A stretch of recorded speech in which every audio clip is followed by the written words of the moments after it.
Yannick Noah en deuil, il annonce la mort de son « frangin », les boules, je pleure. Lundi 13 novembre, Yannick Noah a réagi à la mort du sauteur en hauteur Francis Agbo, disparu samedi 11 novembre à l'âge de 65 ans.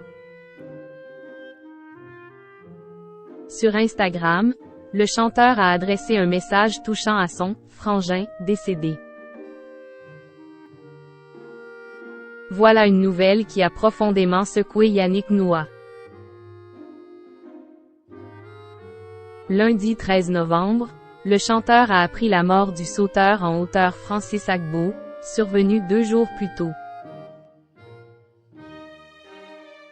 Si les circonstances de sa disparition n'ont pas été dévoilées, l'ancien sportif de haut niveau s'est bien éteint à l'âge de 65 ans dans la journée du samedi 11 novembre, rapportent nos confrères de L'Équipe.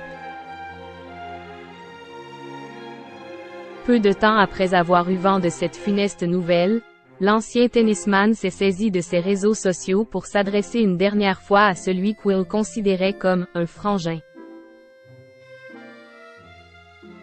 Francis, MRDE, frère, je viens d'apprendre que tu es parti là-haut, a écrit l'époux des Isabelle Camus, comme sur Instagram, comme un cri du cœur.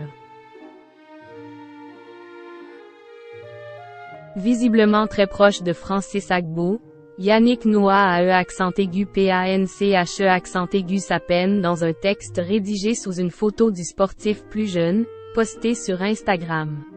Pétain merde, les boules, mon frangin, merde, je pleure, mon frangin.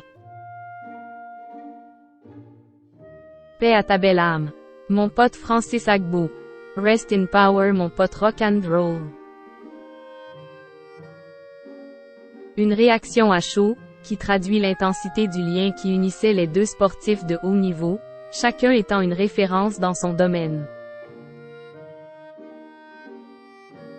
Le défunt, né au Bénin, avait établi en 1980 un record de saut en hauteur avec une performance de 2,25 mètres.